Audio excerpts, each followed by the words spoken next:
कृपा करो मुझ ऊपरे सुख निधि सहजानंद। गुण तमारा गाववा बुद्धि आपजो सुख कंद।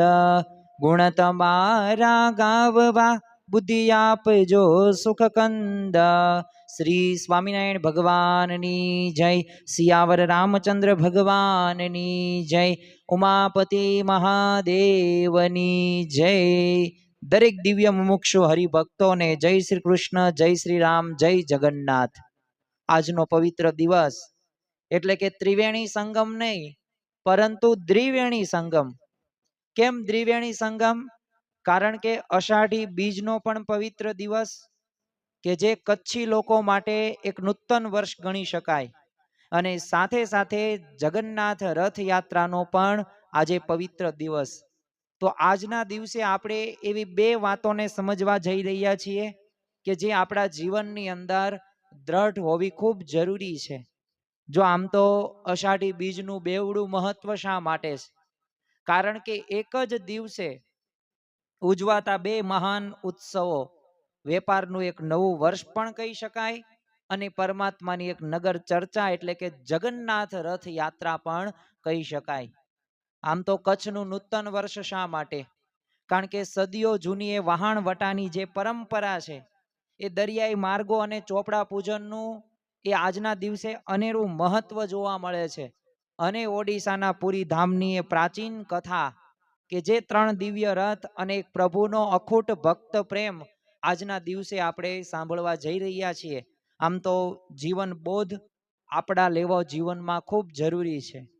કારણ કે પ્રકૃતિનું ઋતુ ચક્ર સાથે સાથે જીવનનો પણ તાલમેલ અને એક મનનું પણ નવીનીકરણ ખૂબ જરૂરી છે। અને આજના દિવસે આપણે એવા બે મહાન દિવ્ય સંદેશાઓની પણ વાતો કરીશું કે જે આજના દિવસે આપણે ખરેખર જીવનમાં ઉતારવા જેવા છે। પરંતુ પ્રથમ આપણે અષાઢી બીજનું અનેરું મહત્વની વાત કરીએ અને ત્યારબાદ આપણે જગન્નાથ રથયાત્રાની પૌરાણિક કથા નહીં જોઈએ પરંતુ જગન્નાથ રથયાત્રાનો પણ મહિમા જોવો છે। અને છેલ્લે આપણે બે એવા દિવ્ય સંદેશાઓ આ જ બે મહાન ઉત્સવોના આધારે સમજવાનો પ્રયત્ન કરીશું। આમ તો જો આપણે સર્વ કોઈની એક સામાજિક એક જવાબદારી છે અને ગુજરાતની અંદર અલગ અલગ પ્રકારની પરંપરાઓ જોવા મળે છે। તમે કચ્છની અંદર જો, તમે પાટણની અંદર જો, સુરતની અંદર જો, સૌરાષ્ટ્રમાં જો કે મધ્ય ગુજરાતમાં જો, આમ તો સમગ્ર ગુજરાતની અંદર દિવાળી પછી નવું વર્ષ આવે છે પરંતુ કચ્છની ધરતી માટે છે ને આજનું આ પવિત્ર દિવસ અષાઢી બીજ રહ્યું ને એ જ નૂતન વર્ષ છે। કારણ કે આ દિવસને કચ્છની જે પ્રજા છે એ પોતાના એક નૂતન વર્ષ જેમ આપણે હેપી ન્યૂ યર કહીએ છીએ ને એમ ન્યૂ યર એમના ધામધૂમથી આજે ઉજવે છે અને એક જીવનમાં એક નવી શરૂઆત કરે છે। વેપાર વાણિજ્યની અંદર પણ જે જૂના હિસાબો હોય એને પૂરા કરી નવા આર્થિક વર્ષનો એક પ્રારંભ કરે છે। આમ તો સરકારી વર્ષ છે માર્ચ મહિનો એ પૂરો થાય ને 1 એપ્રિલ, એમ વિદેશ માટે એ નવું વર્ષ છે 1 જાન્યુઆરી, એમ ભારતના લોકો અને ગુજરાતના લોકો માટે એ દિવાળી પછી જે નવું વર્ષ છે, બેસતું વર્ષ જેને કહેવાય છે, એના માટે એ કહી શકાય। પરંતુ ભારતની અંદર, ગુજરાતની અંદર અલગ અલગ લોકો, અલગ અલગ સમુદાયો એ વસે છે અને એમની માન્યતા પ્રમાણે, એમની સંસ્કૃતિ પ્રમાણે એ પોતે નવું વર્ષ ઉજવે છે। તો એમ કચ્છના લોકો આજના દિવસે એ નવું વર્ષ ઉજવે છે। અને બીજી બાજુ તમે જુઓ કે આધ્યાત્મિક એક ધાર્મિક ઉત્સવ પણ આજનો કહી શકાય। કારણ કે ઓડિશાના પુરીમાં ભગવાન જગન્નાથજી કે સ્વયં શ્રી કૃષ્ણ ભગવાન, વિચાર તો કરો, મંદિરમાંથી પોતે બહાર આવી નગર યાત્રા પોતે નીકળે છે। જો પ્રભુ પોતાના એ પરિવાર સાથે બહાર આવે છે, મોટા ભાઈ બલરામજી અને બહેન સુભદ્રાજી એની સાથે રથમાં બિરાજમાનીને જન સમુદાયને દર્શન આપે છે, એટલે ખરેખર એક આ નવીનીકરણ કહી શકાય। અને આ દિવસે ઈશ્વરની કરુણા અને ભક્ત પ્રેમનો પણ સૌથી મોટો ધાર્મિક એક ઉત્સવ માનવામાં આવે છે। એટલે સ્વાભાવિક રીતે બંને ઉત્સવ આમ દેખીતી રીતે અલગ ગણી શકાય પરંતુ બંનેની પાછળ છે ને એક નવીનીકરણીય, એક નવી શરૂઆત, એક જ સમાન સંદેશ છુપાયેલો છે જે આજના દિવસે આપણે સંદેશને બહાર કાઢવાનો છે। કચ્છનું નૂતન વર્ષનો પણ એ દરિયાઈ વ્યાપારને એનો કંઈક ઇતિહાસ છે, એની પણ એક વાત આપણે પ્રથમ કરીએ અને ત્યારબાદ જગન્નાથ રથયાત્રાની પણ આપણે વાતો કરીશું. આમ તો કચ્છની એ અષાઢી બીજની પરંપરા પાછળનું જો સૌથી મોટું અને જો કોઈ તાર્કિક કારણ હોય ને તો કચ્છનો એક વિશાળ દરિયાઈ વ્યાપાર અને એક ઋતુ ચક્ર છે, એટલે એક ભૌગોલિક કારણ કહી શકાય. અને ઐતિહાસિક રીતે પણ કચ્છનું જે માંડવી બંદર છે એ પૂર્વ આફ્રિકા હોય, મસ્તક હોય, ઝાંઝીબાર હોય, આવા વિદેશી દેશો સાથેના એક વ્યાપાર માટે પહેલેથી જ પ્રખ્યાત છે, અત્યારથી નહીં, પહેલેથી. અને આપણને પણ ખ્યાલ છે કે લોથલ કે સિંધુ ખીણની સભ્યતા હોય તો એ કચ્છ અથવા ગુજરાતની અંદર પણ આવેલી છે. હવે સ્વાભાવિક રીતે ચોમાસું બેસે એટલે એ પહેલા તો દરિયામાં પવન અનુકૂળ થાય જ તે, અને ત્યારે કચ્છી બધા વહાણો લાંબી સફરે નીકળતા અને પોતે વિદેશથી પાછા પણ પોતે ફરતા. એટલે આષાઢ મહિનો છે ને આ દરિયાઈ અને ઋતુ ચક્રનું એક અત્યંત એક મહત્વનું એક કેન્દ્ર બિંદુ આપણે ગણી શકીએ. અને સાથે સાથે એક હિસાબ કિતાબની પણ પ્રથા આપણને જોવા મળે છે, કારણ કે આ દરિયાઈ ઋતુના બદલાવના કારણે જે વેપારી સમાજ છે, કચ્છી હોય એ વેપારી હોય, અને કચ્છી હોય ને એ પોતે સારો ધંધો વ્યવસાય નોકરી કરી જાણે છે. એટલે આ સમયને એક આર્થિક હિસાબ કિતાબની પણ એક નવી શરૂઆત એ તરીકે અપનાવવામાં આવે જ છે. એટલે આમ ભૌગોલિક એક વ્યાપારી એક જરૂરિયાતો સદીઓ પૂર્વે એક આ પવિત્ર સામાજિક તહેવારમાં એક પરિવર્તિત થઈ છે. એટલે આજની આ પરંપરા નથી, એ આ સદીઓ જૂની આ પરંપરા છે. એટલે આપણે સર્વ કોઈ આ કચ્છનું નૂતન વર્ષ પણ એમનામ કઈ ઉજવવામાં આવતું નથી. જો કચ્છની અંદર એક વહી લેખા અને ચોપડા પૂજનની પણ પવિત્ર પરંપરા છે. પ્રથમ તો વેપારીઓ અષાઢી બીજના દિવસે, આજના દિવસે પોતાના વર્ષભરના જે જૂના ચોપડા છે, જેમ આપણે દિવાળીના દિવસે જેમ ચોપડા પૂજન કરીએ છીએ, તો એવી જ રીતે જૂના ચોપડાઓ બંધ કરીને હિસાબો પૂરા કરે છે, અને ભૂતકાળની બધી લેવડ દેવડ હોય, જે લેણ દેણ હોય એ બધું સમેટી લેશે, ઉધાર હોય, જમા હોય, બધું પૂરું કરે છે. અને ધાર્મિક વિધિ અને વિધાન ને મંત્રોચ્ચાર સાથે એ નવા ચોપડાઓનું પણ આજના જ દિવસે પૂજન કરવામાં આવે છે. અને નવા આર્થિક વર્ષના શ્રી ગણેશ પણ એ આજથી જ તે થાય છે. અને સ્વાભાવિક રીતે કચ્છના લોકો ધન ધાન્ય સમૃદ્ધિ અને વ્યાપારમાં સતત વૃદ્ધિ થાય, તો એ માટે આજના પવિત્ર દિવસે લક્ષ્મીજીની તો વિશેષ આરાધના કરવામાં આવે છે. જો આપણે પણ કાળી ચૌદશ હોય, લક્ષ્મી પૂજન હોય, ધનતેરસ હોય, અને સાથે દિવાળી હોય, બેસતું વર્ષ હોય, ભાઈ બીજ હોય, જેમ આપણે આ તહેવારો ઉજવીએ છીએ, આ તહેવારો તો એ ઉજવે જ છે, પરંતુ આ કચ્છના લોકો માટે આજનો દિવસ એ પવિત્ર દિવસ અને નવું વર્ષ છે. અને લોકો ઘરે ઘરે નવા વસ્ત્રો ધારણ કરે છે, જેમ આપણે બેસતા વર્ષના દિવસે કરીએ છીએ. મિષ્ઠાન પણ બનાવે છે, જેમ આપણે એ દિવાળીના દિવસોની અંદર એ બનાવીએ છીએ. અને એકબીજાને ભેટીને એ નૂતન વર્ષની પણ હાર્દિક શુભકામનાઓ એ આપવામાં આવે છે. તો જો આવી રીતે આપણે કહી શકીએ કે વય લેખા કે ચોપડા પૂજનની પવિત્ર પરંપરા પણ આજના જ દિવસે કરવામાં આવે છે. પણ જો આજના દિવસે એની સાથે સાથે આપણા જીવનની અંદર એક ત્રિવેણી સંગમ થાય છે, પ્રકૃતિ સમયનો અને સાથે સાથે એક ધર્મનો. જો આપણા પૂર્વજો સામે આપણે જોઈએ ને તો એમની એક દીર્ઘ દ્રષ્ટિ હતી, કારણ કે સમય અને જે પ્રકૃતિ હોય ને ચક્રને માનવ જીવન સાથે એક આધ્યાત્મિક રીતે, વૈજ્ઞાનિક રીતે, સામાજિક રીતે, વ્યાપારિક રીતે એમને જોડાણ કરેલું છે. એટલે અષાઢી બીજનો આ ઉત્સવ રહ્યો ને, એને વ્યાપાર હોય, ધર્મ હોય કે ઋતુ હોય, આમ એક સૂત્રે જો બંધાયેલો આપણને અદ્ભુત એક ત્રિવેણી સંગમ જોવા મળે છે. અને આ તહેવાર આપણને શીખવે છે કે આપણું જીવન ત્યારે જ સમૃદ્ધ બને કે જ્યારે પ્રકૃતિના નિયમો અને ઋતુ ચક્ર સાથે સુસંગત હોય. અને જો ધર્મ વગર, નિયમ વગર તો આપણું જીવન પશુ સમાન જ ગણી શકાય. જેમ પ્રકૃતિ પોતાની ઋતુ બદલે, તો એમ આપણે પણ સમયની સાથે બદલાવ સ્વીકારવો જોઈએ જ, અને જૂની નકારાત્મકતા છોડવી જોઈએ. આપણામાં રહેલા અહંકારને આપણે ત્યાગ કરવો જોઈએ. જો આજે આપણે શાંતિથી વિચારવું જોઈએ કે શું આપણું જીવન પ્રકૃતિ સાથે અને સમયના ચક્ર સાથે તાલમેલ રાખે છે ખરું? જો નથી રાખતું તો આજના દિવસે આપણે સંકલ્પ લઈએ કે ખરેખર અમારા જીવનની અંદર આ વાતને અમે દ્રઢતાથી પાલન કરીશું. જ્યાં સુધી આ વાતને સમજશું નહીં ત્યાં સુધી આપણે જીવનમાં દરેક ક્ષેત્રની અંદર આગળ નહીં વધી શકીએ. એક બે ક્ષેત્રની અંદર પાછા પડી જશું. તો જો આ અષાઢી બીજનો આ પવિત્ર દિવસે આ પણ આપણે બોધપાઠ લેવાનો છે. હવે આપણે આ પ્રવચનના બીજા પડાવની અંદર વાત કરીએ કે આજનો આ અષાઢી બીજની સાથે સાથે ભગવાન જગન્નાથજીની રથયાત્રાનો પવિત્ર દિવસ. તમે જુઓ કે આ જ દિવસે ઉજવાતી બીજી આ મહાન ઘટના એટલે કે ઓડિશાની પુરી ધામમાં નીકળતી ભગવાન જગન્નાથજીની વિશ્વ વિખ્યાત રથયાત્રા. જગન્નાથ એટલે શું? તો આખા જગતના નાથ, કે જે સ્વયં ભગવાન શ્રી કૃષ્ણનું જ એક પરમ અને દયાળુ સ્વરૂપ છે પાછું.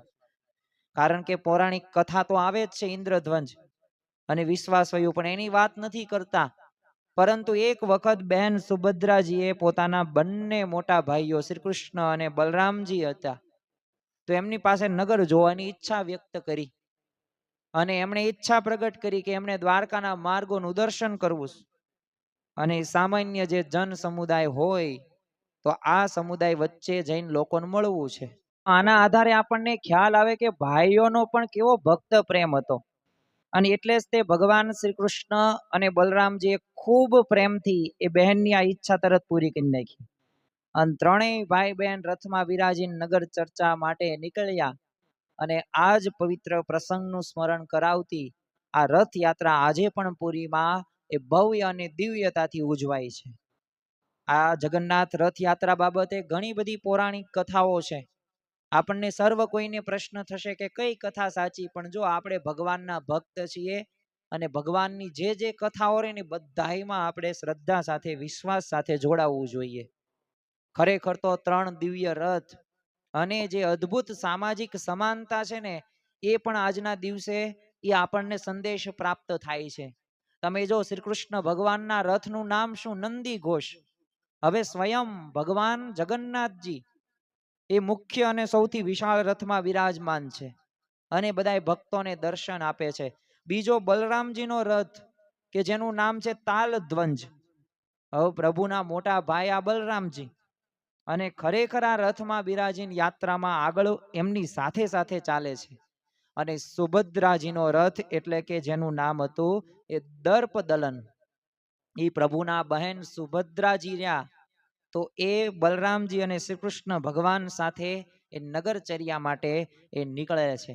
અને એટલું જ નહીં, એ બધાય ભક્તોના ભાવો પણ પૂરા કરે છે. દેશ વિદેશની અંદર ઘણા બધા લાખો જે શ્રદ્ધાળુ હોય, શ્રદ્ધા સાથે વિશ્વાસ સાથે પોતાના હાથે દોડાથી આ ત્રણેય રથ ખેંચીને બોલો જીવનની ધન્યતા અનુભવે છે.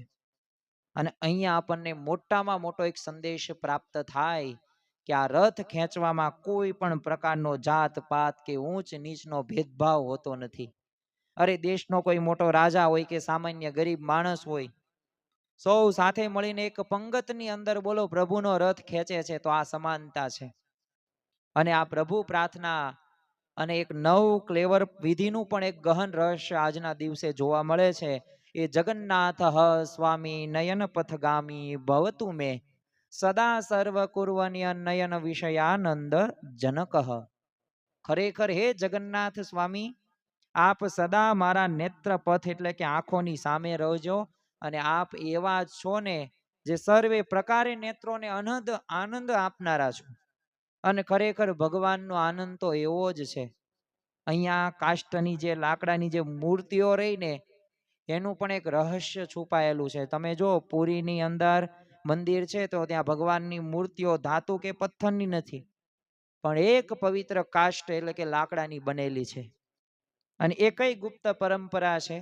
તો દર 12 વર્ષે એક અત્યંત ગુપ્ત અને પવિત્ર વિધિ થાય છે કે જેને નવ ક્લેવર કહેવાય છે, કે જેમાં ભગવાનની જૂની મૂર્તિઓ પધરાવીને એક નવી મૂર્તિઓનું નિર્માણ થાય છે.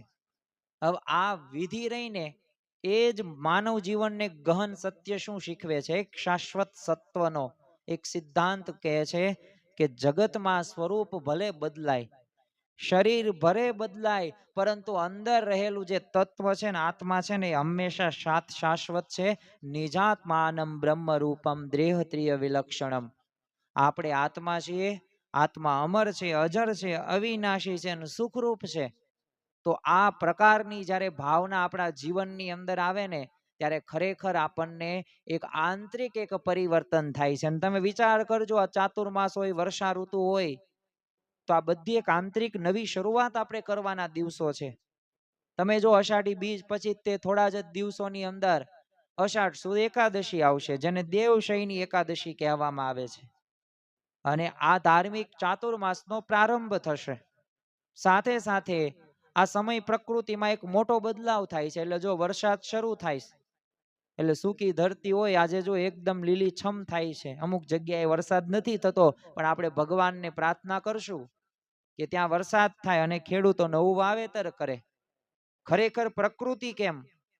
કારણ કે જેમ વરસાદનું પહેલું ટીપું એ પડતા જ તે કે જે જમીનમાંથી એક સૂકી ધરતી એક આમ ખીલી ઉઠી જાય છે ને, બરાબર એવી જ રીતે આપણા જીવનની અંદર પણ ભક્તિ અને સત્સંગનું પહેલું ટીપું પડે ને ત્યારે મનની સૂકી ભૂમિ ઉપર એક નવ પલ્લવિત થઈ જાય છે, આમ ખીલી ઉઠે છે. સત્સંગનું ટીપું એટલે કે સારાનો સંગ. અને એટલે જ તે એક કીર્તન આપણે ઘણી વખત સાંભળેલું હશે કે સદગુરુએ શાનમાં સમજાવ્યું રે લોલ, સત્સંગ વિના રે સુખ કાંઈ નથી રે લોલ. તો જો ખરેખર આ સત્સંગ રહ્યો ને એ સુખી કરે. તમે ભલે ભગવાન રામને માનો, શ્રી કૃષ્ણ ભગવાનને માનો, કે બાપા સીતારામને માનો, કે જલારામ બાપાને માનો, કે સ્વામિનારાયણ ભગવાનને માનો, તમે કોઈ પણ સંપ્રદાયથી બિલોંગ કરતા હોય, તમારો જો મોટામાં મોટો ગુણ હોય ને તો તમે સત્સંગને સ્વીકાર્યો અને ભગવાનની તમે ભક્તિ કરો છો ને, એ જ મોટામાં મોટી વાત કહેવાય. ભલે તમે અમુકને માનો કે ન માનો, એ તમારો પોતાનો અભિપ્રાય, પણ તમે કોઈકને માનો તો છો ને, એ મોટામાં મોટી વાત કહી શકાય. એટલે ખરેખર પ્રકૃતિની જેમ એ આપણે પણ ખેડૂત બનીને આપણા મનમાં સારા વિચારો અને સત્કર્મોનું છે ને એને નવું વાવેતર કરવાનો આ શ્રેષ્ઠ સમય છે. આજના દિવસે આપણે સર્વ કોઈ સંકલ્પ કરીએ. જો આ પૂર્વે પણ મેં ઘણા બધા પ્રવચનો કથા કરી છે. તમને એમ થશે આ એક વિષય ઉપર પણ અગત્યનું ને મહત્વની વાતો છે. મારા જીવનની અંદર, તમારા જીવનની અંદર, આપણા સર્વ કોઈના જીવનની અંદર કંઈક પરિવર્તન આવે, કંઈક સુખના એ દીવાઓ પ્રગટે ને એ મુખ્ય હેતુ છે. એટલે મનના છે ને જૂના ચોપડા આપણે બંધ કરીએ, નવું પ્રકરણ શરૂ કરીએ, નવા ચોપડાઓ આપણે વસાવીએ. જેમ કચ્છની પ્રજા છે ને અષાઢી બીજે જૂના ચોપડા બદલીને જો વેપારનું નવું ચક્ર શરૂ કરે જ છે, તો એવી રીતે આપણે પણ આપણા જે મન જગતની અંદર, જે મનની અંદર એક આંતરિક બદલાવ લાવવાનો છે. અને આપણા મનમાં જૂના ચોપડા એટલે શું? આપણી જૂની ખરાબ આદતો, જૂની કડવાશો, નકારાત્મક વિચારો, તો એને આપણે કાયમ માટે બંધ કરવાની છે. અને ભૂતકાળની ભૂલો કે નિરાશાઓને પાછળ છોડીને એક જીવનનું એક નવું સકારાત્મક ઉર્જાવાન પ્રકરણ શરૂ કરવાનું છે. રથયાત્રા આપણને શીખવે છે કે પ્રભુના દરબારમાં બધાય સરખા છે. ભક્તિના માર્ગમાં કોઈ ઊંચ નીચ નથી. જે દિવસે આપણે અહંકાર છોડીને જો સમાનતા સમજી લઈએ ને, એ જ દિવસે આપણા જીવનનું સાચું નૂતન વર્ષ બની જાય છે. અને ખરેખર આપણા જીવનની અંદર આ વાતો આપણે યાદ રાખવાની છે.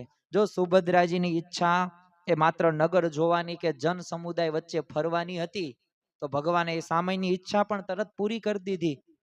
તો નાની ઈચ્છાઓ રહ્યું ને એ મહાન એક સન્માન કરવું જોઈએ આપણે પણ. અને આ ખરેખર આ વાતોમાંથી સૌથી મોટી જો શીખ આપણને એ જ મળે છે કે ભગવાન છે ને પોતાના ભક્તની નાનામાં નાની ઈચ્છાનું પણ હંમેશા ધ્યાન રાખે છે. તો આપણે જે ભગવાનને પ્રાર્થના કરીએ, જે આપણે કરીએ ને બધું ભગવાન સાંભળે જ છે. અને આ દુનિયા પણ એનાથી જ ચાલે છે. ગમે એટલું તમે પાણી લાવવાનો પ્રયત્ન કરો, પણ અત્યારે ચોમાસાની અંદર આપણે અનુભવીએ છીએ ને કે ભગવાન વરસાદ કરે ને તો બધું લીલુંછમ કરી નાખે છે. એટલે પ્રભુ ઈચ્છા છે ને ત્યારે જ પૂરી કરે કે જ્યારે ઈચ્છા પાછળનો આપણો ભાવ સંપૂર્ણપણે શુદ્ધ હોય, નિર્મળ હોય, નિસ્વાર્થ હોય. એ પાછી ઈશ્વરની શરત છે, પૂર્વ શરત છે, ને એ શરતનું આપણે પાલન કરવું જોઈએ. તો આપણે પ્રભુ મંદિરમાંથી જેમ બહાર આવીને ખુદ દર્શન આપે છે ને, તો એ જ આપણને દર્શાવે છે કે ભગવાન એ સ્વયં લોકોના કલ્યાણ માટે એમની વચ્ચે આવે છે, તેમની રાહ નથી જોવડાવતા. તો આજના દિવસે આપણે બે મહાન એ વાતોને આપણા જીવનમાં આપણે યાદ કરીએ. અને અગત્યનું છે, મહત્વનું છે. પ્રથમ તો સમય ચક્ર અને પ્રકૃતિ સાથે આપણે તાલમેલ રાખી નવી શરૂઆત કરવાની હિંમત કરીએ. બીજું, આપણા મનમાં એ એવા કંઈક ખરાબ કુટેવો હોય, કુસંસ્કાર હોય તેને દૂર કરીએ. જે થઈ ગયું એ થઈ ગયું, હવે શું કરવાનું બોલો, એની શરૂઆત આપણે કરીએ. અને બીજું કે ભગવાનના દરબારમાં સૌ સમાન છે એ સત્ય આપણે સ્વીકારવાનું છે. અને પ્રેમથી સૌની સાથે ચાલવાની આપણે ભાવના દ્રઢ કરવાની છે. તો ખરેખર જૂની કડવાશ, જૂના વિચારો પાછળ છોડીને એક નવા મનથી, નવા ઉત્સાહથી એક પ્રભુના માર્ગે આપણે આગળ વધીએ. અને એ આગળ વધવાનું જો આપણે કાર્ય એ કરીશું તો અવશ્ય આપણે આગળ વધીશું. તો આજના દિવસે આપણે મહારાજ સ્વામીના ચરણોમાં પ્રાર્થના કરીએ કે અમારા જીવનની અંદર એક ગમે તેવી કડવાશો હોય, ગમે એવો અહંકાર ભર્યો તો એને દૂર કરવામાં મદદ કરજો. એવી અમને સદબુદ્ધિ આપજો. જો બુદ્ધિ માગજો, સારા વિચારો માગજો, ધન પૈસા માગજો, પણ એની સાથે સાથે આ પણ માગજો કે જેથી આપણે ભગવાનના પ્યારા થઈએ, ભગવાન આપણને પ્રેમ કરે, ભગવાન આપણને દર્શન દેવા પધારે. તો આજે આ પવિત્ર 2 દિવસો છે. એક તો અષાઢી બીજનો નૂતન વર્ષ કચ્છી લોકો માટે, આપણા માટે પણ એવું જ રાખવાનું છે. આપણે સર્વ કોઈ એક છીએ એમ માનીને આપણે પણ નવા વિચારોને એ આપણે જન્મ આપીએ. અને બીજું આ રથયાત્રાનો પવિત્ર મહિમા પણ આપણે સાંભળ્યો તો અવશ્ય આપણને આમાંથી સર્વ કોઈને પુણ્ય થશે. તો આજના દિવસે મહારાજ સ્વામીના ચરણોમાં પ્રાર્થના કરીએ કે અમારા જીવનની અંદર પણ અમે મનનું નવીનીકરણ કરી શકીએ એવી બળ, બુદ્ધિ અને શક્તિ આપજો. શ્રી સ્વામિનારાયણ ભગવાનની જય. આવા જ આધ્યાત્મિક પ્રવચનો સાંભળવા માટે અમારી ચેનલને લાઈક કરો, શેર કરો અને સબસ્ક્રાઇબ કરવાનું ભૂલતા નહીં.